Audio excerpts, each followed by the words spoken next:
America ने सबसे बड़ी धमकी दी है, तो क्या इजराइल और ईरान अमेरिका के बीच बड़े युद्ध की तैयारी चल रही है? वैसे अमेरिका तो 28 फरवरी से ही लगातार धमकी दी रही है, लेकिन इस बार जो उसकी तैयारी है, उसके सैटेलाइट तस्वीरें दुनिया के सामने आ रहा है।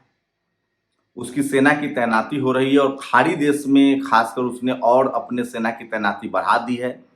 दरअसल डोनाल्ड ट्रंप को जो बड़ा झटका लगा है इस युद्ध के बाद, जो अमेरिका की पूरी साख जो है वो मिट्टी में मिल गई है, उसके बाद करो या मरो का उसके पास प्रश्न है। लेकिन वो दुनिया को लामबंद करने के लिए दो बड़ा प्रोपेगेंडा और झूठ फैला रहा है। डोनाल्ड ट्रंप कह रहा है कि ईरान किसी भी कीमत पर परमाणु बम बनाना चाहता है। इसको लेकर ईरान ने जवाब दिया कि परमाणु बम आखिर हम क्यों न बनाएं? तुम क्यों बनाओगे, जबकि तुमने परमाणु बम का इस्तेमाल किया है 2 बार, हिरोशिमा और नागासाकी पर।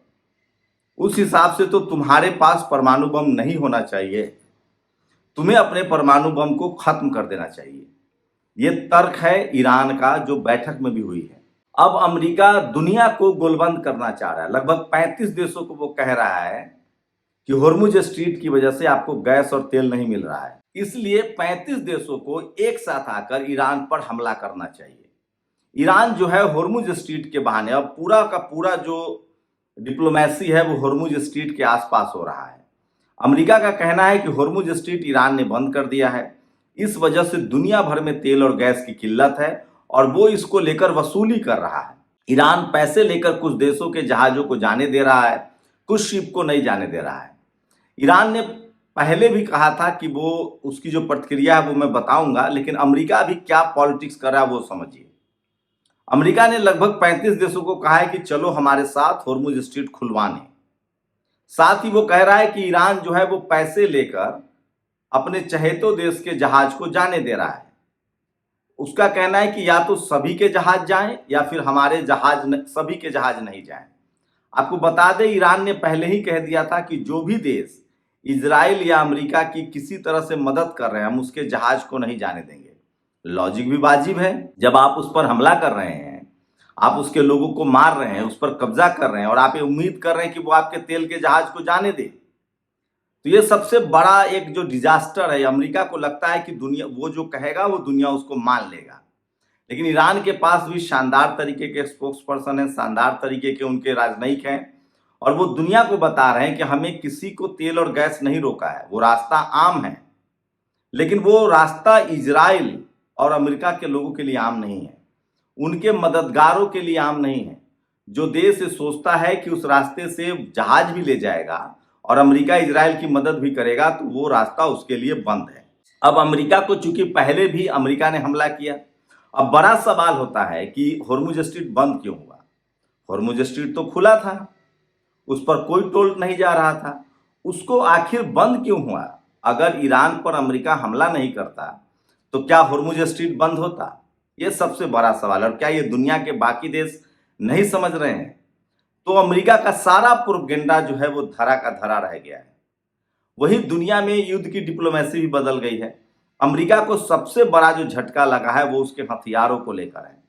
अब उसके हथियारों की कोई अहमियत नहीं रह गई है, अब उसके युद्धपोत की कोई अहमियत नहीं रह गई है। वहां डोनाल्ड ट्रंप के खिलाफ फिर से महाभियोग की तैयारी चल रही है, लोग सवाल पूछ रहे हैं।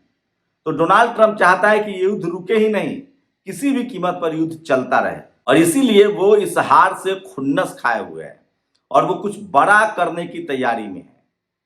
वो बड़ा क्या होगा इसका अभी अंदाजा नहीं है। बीच बीच में वो लगातार धमकियां देता रहता है। उसने फिर कहा है कि ईरान का एयरफोर्स खत्म है, ईरान का नेवी खत्म है, तो करवा लो ना, तुम होर्मुज स्ट्रीट को खाली करवा लो, होर्मुज स्ट्रीट शुरू करवाओ। अगर अमेरिका में दम है, अमेरिका के नेवी इतने महान है, इतनी एयरफोर्स महान है, तो तुम्हें किस चीज का इंतजार है? आप तो विश्व विजेता हैं, सुपर पावर हैं, आप अपने ही दम पर होर्मुज स्ट्रीट क्यों नहीं खोल दे रहे हैं? रही बात ईरान की, तो ईरान ने साफ कह दिया है कि हमें जो नुकसान हुआ है, 45 साल से हम बंदिश झेल रहे हैं, हमारी संपत्तियां 11 लाख करोड़ से ज्यादा की जो फ्रीज है, उन सबको तुम्हें आजाद करना होगा, या फिर तुम्हें हम पर जो हमला किया है, अगर युद्ध रोकना चाहते हो तो उसकी भरपाई करो। साथ ही हम अपना इनरिचमेंट अब बनाते रहेंगे। जब तुमने हमला कर ही दिया तो बचा क्या है? ऐसे भी तुम वो बात मनवाना चाहते हो जो तुम युद्ध जीतने के बाद हमसे मनवाते। तुम हम पर कब्जा करना चाहते हो, होर्मुज स्ट्रीट पर कब्जा करना चाहते हो। तुम युद्ध में चले ही आए हो तो युद्ध लड़ो ना, हमसे युद्ध में जीतो। सोचिए, अमेरिका अगर इतना ही बड़ा बादशाह है, हमला भी उसी ने किया, सीज फायर भी उसी को चाहिए, अगर अमेरिका इतना ही मजबूत है, इतना ही ताकतवर है, तो फिर उसे बातचीत करने की जरूरत क्या है? ये बड़ा सवाल है। तो अमेरिका दरअसल इस युद्ध में पूरी तरह से पस्त हुआ है। अमेरिका अब तक दुनिया के दूसरे देशों के कंधे पर बंदूक रख के चलाता था। आप देखेंगे, अमेरिका अपने आसपास के पड़ोसी देशों से कभी युद्ध नहीं लड़ा। क्यूबा से नहीं लड़ा, क्यूबा को उसने ब्लैकआउट कर रखा है। वेनेजुएला के राष्ट्रपति का अपहरण कर लाया। उसका मन बढ़ा हुआ था, उसने इराक पर हमला किया था, इराक पर कब्जा भी कर लिया, अफगानिस्तान पर हमला किया, बाद में उसे छोड़ के भाग गया, लीबिया पर कब्जा कर लिया, खाड़ी देशों पर उसने डिप्लोमेटिक तरीके से कब्जा कर रखा था। 800 दुनिया में उसके सैनिक अड्डे हैं। दुनिया के देशों को डराना, धमकाना, उनको सुरक्षा की बात कहकर उनसे पैसा लेना, सारे अपने हथियार बेचना, यही अमेरिका की ताकत का राज है। और ये बात अब ईरान समझ गया है। इसलिए व्लादिमीर पुतिन ने कहा है कि अब दुनिया में पावर सेंटर्स 4 हैं।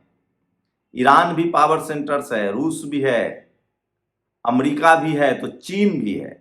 अब कोई एक पावर सेंटर्स नहीं है। तो नए पावर सेंटर्स में ईरान की महत्व जो है वो बहुत बढ़ गया है। ये सबसे बड़ी खबर है। अमेरिका को अपना हार नहीं पच रहा है, अमेरिका को अपनी तकलीफ बढ़ती जा रही है। लेकिन सवाल है कि अमेरिका किस तरह की तैयारी कर रहा है। अमेरिका अपने सारे जो उसके जो वायु रक्षा प्रणाली है, खासकर खाड़ी देशों में, उसकी मरम्मत कर रहा है अमेरिका फिर से। लेकिन सवाल है कि नया क्या कर रहा है अमेरिका। वो सारे उसके हथियार थे, उसने उपयोग किए, सबके सब नाकाम रहे। उसका कोई ऐसा फाइटर जेट नहीं था जिसको ईरान ने इस युद्ध में नहीं मार गिराया। जितने आए ईरान के आकाश में वो सब मारे गए। उसका कोई वायु रक्षा प्रणाली नहीं है जिसको ईरान ने नहीं भेदा। खाड़ी देशों में उसका कोई सैनिक अड्डा ऐसा नहीं है जिस पर ईरान ने हमला नहीं किया, चाहे वो सऊदी अरेबिया में हो, कुवैत में हो। तो ईरान को पता है कि अमेरिका युद्ध नहीं करेगा, अमेरिका सिर्फ खींच निकाल रहा है। अगर वो युद्ध जीत रहा होता तो वो सीज फायर नहीं करता, ईरान पर कब्जा कर लेता।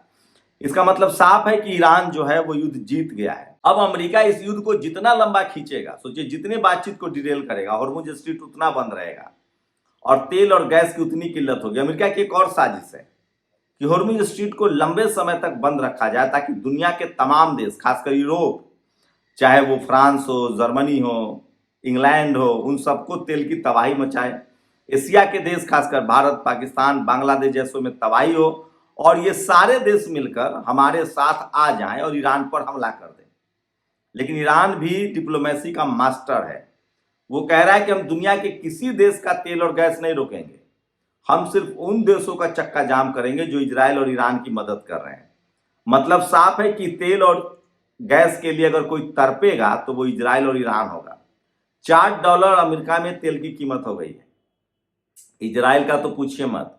इजराइल वाले बड़े बड़े शिप से दुनिया के दूसरे देशों में भाग रहे हैं कि हम एक्सेप्ट कर लीजिए। ग्रीस के लोगों ने बंदरगाह पर खड़े होकर उसके क्रूज को वापस भेज दिया कि नहीं आने देंगे यहाँ। इजराइल के लोगों का विरोध दुनिया भर में हो रहा है। तो समस्या इजराइल और अमेरिका की बढ़ रही है। भारत के जो 16-15 शिप हैं वो देर सवेर आएंगे। ईरान भी जानता है कि उसे दुनिया से सबसे दुश्मनी नहीं करनी है, लेकिन वो उन देशों को नहीं आगे आने देगा जो अमेरिका और इजराइल की मदद कर रहे हैं। और रही बात, तो वो तेल और गैस महंगा तो होगा, लेकिन सवाल है कि ये युद्ध क्यों, कौन शुरू किया, इस युद्ध की वजह क्या है, आखिर इस युद्ध में ये युद्ध शुरू क्यों हुआ, ये सबसे बड़ा सवाल है। और यही पर मामला फंस रहा है। तो अमेरिका अभी गिदर भभकी दे रहा है, जो पिछले 1 महीने से दे रहा था, 28 फरवरी से दे रहा है। देखते हैं क्या अमेरिका अकेले हॉर्मुज स्ट्रीट आजाद करा लेगा। लेकिन अमेरिका के साथ कोई नहीं जाने के लिए तैयार है। वहीं ईरान के साथ लगातार कई देश शामिल हो रहे हैं। अब तुर्की ने भी कह दिया कि हम इजराइल पर हमला करेंगे। अगर अब ईरान पर हमला हुआ तो हम इजराइल पर हमला करेंगे। लेबनान है उसके साथ, फिलिस्तीन है, यमन के लड़ाके हैं। खाड़ी देशों का अब तक कोई बयान नहीं आया है। ये ईरान के लिए बड़ी अच्छी बात है। ईरान तभी झुक सकता है जब खाड़ी देश उसके खिलाफ मोर्चा खोले। लेकिन अब खाड़ी देश अमेरिका की ताकत से खुद बाहर निकलना चाहते हैं, अमेरिकी चुंगल से खुद बाहर निकलना चाहते हैं। वो चाहते हैं कि हमारा जो पेट्रो डॉलर का कारोबार जो है वो बंद हो जाए। ईरान साफ कह रहा है कि आप रियाल में कारोबार कीजिए, आप अपनी करेंसी में कारोबार कीजिए, आपका तेल का कुआं अमेरिका मालिक क्यों? यही मामला पेच फंसा हुआ है। तो सोचिए, अमेरिका की पूरी दुनिया में फजीहत हो रही है। और यह भी बात सच है कि डोनाल्ड ट्रंप और बेंजामिन नेतन्याहू ये दोनों कब्र में हैं और ये दोनों दुनिया को युद्ध के मुहाने पर धकेल रहा है। अमेरिका सारी गिदर भभकिया दे रहा है। अब तक का अपडेट है कि अमेरिका इस युद्ध में हार चुका है, ये बात दुनिया को पता है। आप लोग अपनी राय जरूर दीजिए, क्या अमेरिका फिर से हमला करेगा? ये सबसे बड़ा सवाल है। शुक्रिया। नेशनल दस्तक की आपसे गुजारिश है कि अगर इसको बचाना चाहते हैं तो नेशनल दस्तक को सब्सक्राइब करने के लिए रेड कलर के सब्सक्राइब बटन को दबाएं, फिर बेल आइकन की घंटी दबाएं। नेशनल दस्तक को बचाने के लिए बहुत जरूरी है कि हर खबर को शेयर करें, लाइक करें, कमेंट जरूर करें।